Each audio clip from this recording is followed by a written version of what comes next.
Ito ang totoong flood control project. Ganito ka-agresibo ang Japanese contractor. Tinaasan at tinambakan na itong area ng Riverbank Center. Ito yung paghahanda para sa gagawin revetment walls na rin at saka dike.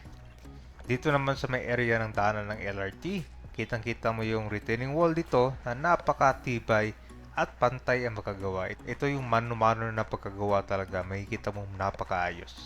So talagang puspusan na yung pagpapagawa ng flood control project ngayon dahil palapit na rin yung panahon ng tag-ulan. Nandito na tayo sa Riverbank Center. So ito na yung update kabayan ng ginagawang Pasig Marikina River Channel Improvement. So tinambakan na rin pala dito sa may area ng konto yung merong amphitheater. Malawak na siya dito. Ay, taas na pala oh.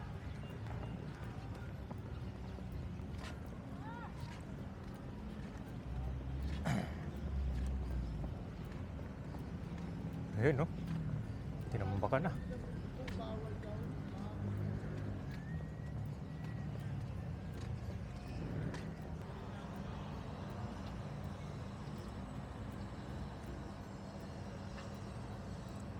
So ginagawa na rin pala yung dike dito no.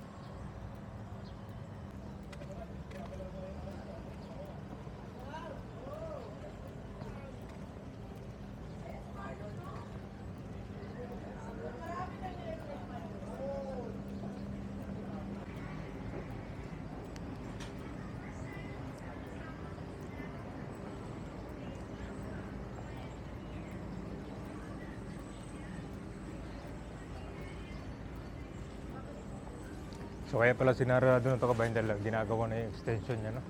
Mas ito ang ginagawa na rin yung dike.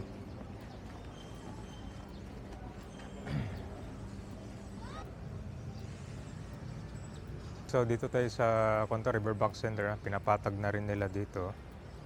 Ayan, tapos yun, tuloy-tuloy pala yung tambak nila no. Malaki na guys, so mapapansin mo dito meron ng kanyang dike.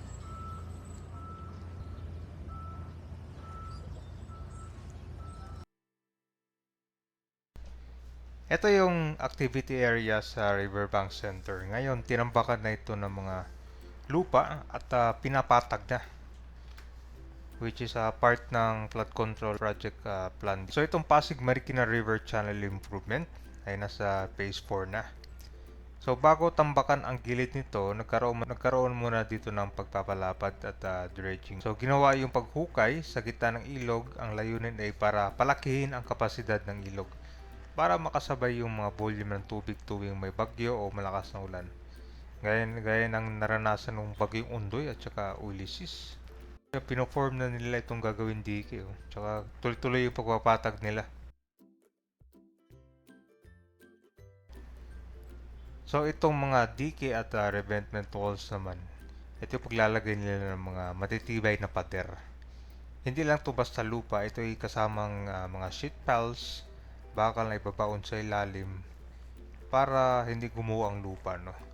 Ang tambak ito yung nagsisilbing pundasyon para sa mas mataas na dike upang hindi umapaw ang tubig patungo sa mga residential at commercial areas. Dito kasi meron tong riverbank sa walkway sa mga nagja-jogging at saka sa may mga bike. Ewan lang natin kung anong magiging setup after nitong ayusin. So malamang elevated na rin yan. Alam nyo ba dito sa may walkway, talagang hindi siya madadaanan kapag may bagyo dyan kasi sobrang taas ang tubig eh.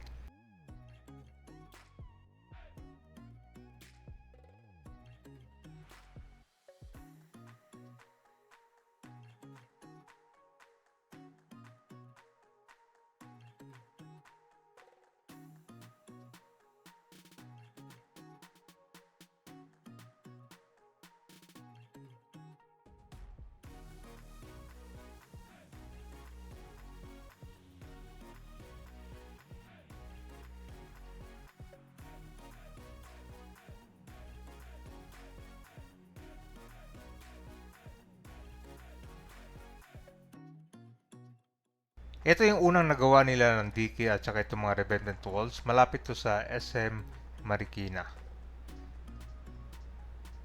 Itong wall naman ay dinudugtong na may mga kaunting bukas na lang, tapos patuloy yung paghukay nila. Ito may hukay sila mga lupa dito eh.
So ito kabayan, pakita ko sa inyo itong ginagawang retaining wall.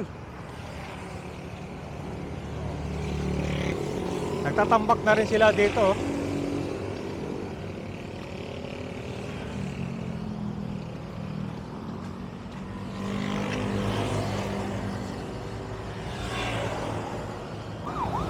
Dalawang buwan na lang at malapit na yung panahon ng bagyo naman. Kaya puspusan na. Kitang-kita mo naman doon sa Riverbanks Park. Talagang tinaasa na. Maglalagay na rin sila ng dike doon. Dati kabayan yung baha dito, ito. Nakita mo ba yung ilalim ng LRT? Pag naiwan mo yung sasakyan dyan, goodbye. Lubog yan. Pero ito ngayon, dahil tinaasa na to tsaka malalim, titignan natin no, kung abutin pa ba ng baha. Grabe oh. Ito yung 100% flood control project.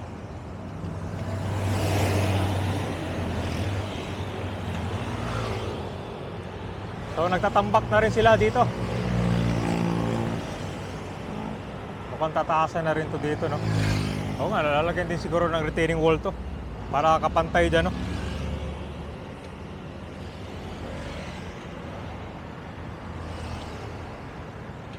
So lalo na sa mga taga dito kabayan, no? Mababawasan na yung pagamba nyo dito. Na tila bagyo na lang, no? Laging inabutan ng lubog. Ano, malawakang tambak na yan, no? Saan galing to, mga parang mga lupa eh.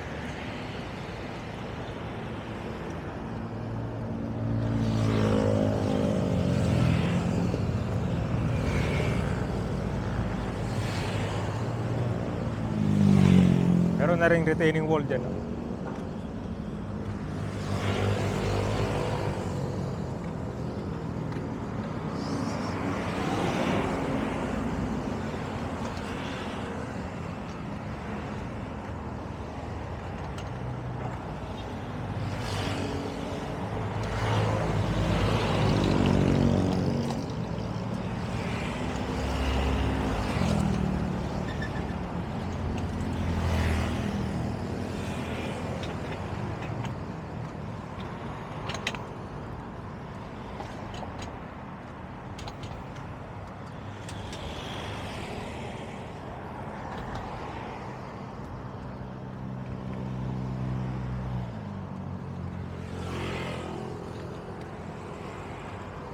Grabe, kung kahit makikita mo lang kabayan, kahit makikita mo lang yung wall dito, ang tigas oh. Di katulad sa ibang mga flood control project. Parang pag sinipa mo, tumba agad. Ito, pakita ko sa inyo kabayan ha. Kung gaano ka, pulido pagkagawa.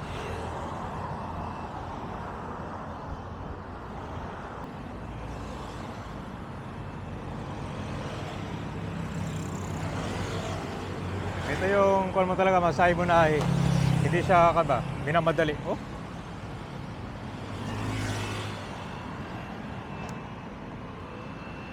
Grabe guys, solid.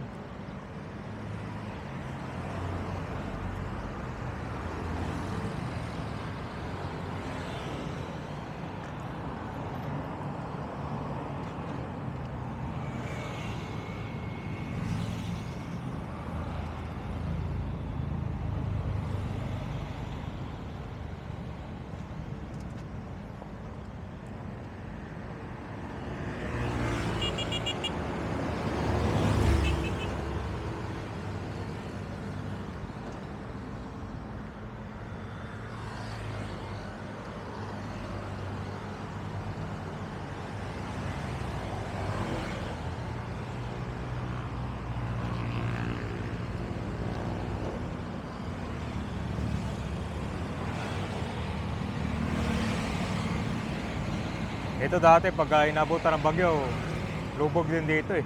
Kanyang kalalim.